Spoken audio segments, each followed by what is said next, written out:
a quiet library aisle lined with books about faith, destiny, and everything in between. Two hands reached for the same book on world religions. One belonged to Layla, a devout Muslim girl raised on prayer, poetry, and patience. The other to Noah, a curious, charming Christian boy who probably thought hadith was a dessert. The moment their fingers touched, it wasn't love, but it was something.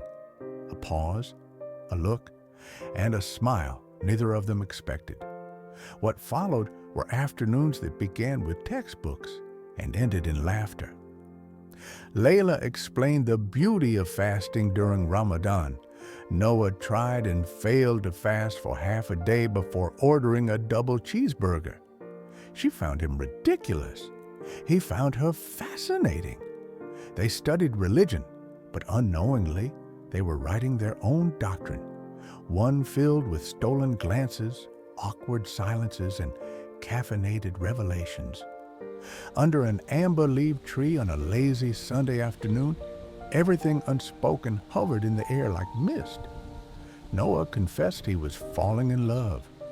Layla didn't flinch. She simply sighed, because she already knew, and she also knew it could never be. What stood between them wasn't just faith. It was fathers who spoke in sermons and friends who spoke in sarcasm. Her family warned of heartbreak wrapped in difference.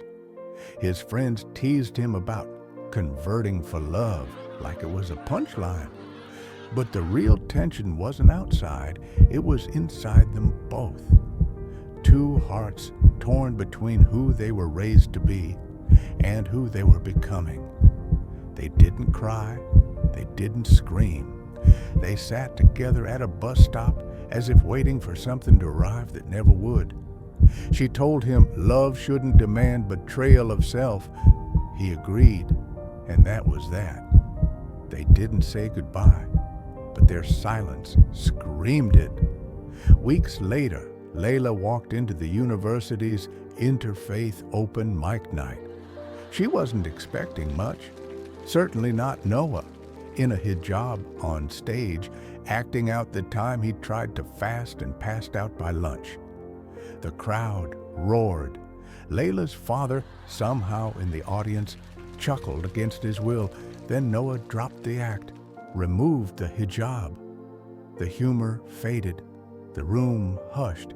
He spoke about love, not the romantic kind, but the kind that changes you quietly. He hadn't converted. He didn't pretend to understand everything, but he had listened. He had learned. Layla found him backstage. They didn't kiss. They didn't cry. She rolled her eyes and told him he was an idiot for making her dad laugh, for stealing the mic, for being Noah. He smiled. She smiled. The kind of smile you give someone who will always be important, but never yours. Years later, in a buzzing auditorium, Layla stood on a TEDx stage delivering a talk about faith, bridges, and conversations that save more than just relationships. They save identities.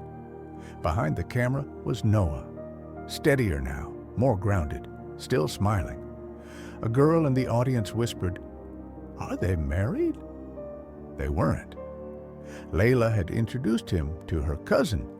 Noah had found a church that felt like home. They didn't end up together, but they ended up better. Some love stories don't need weddings.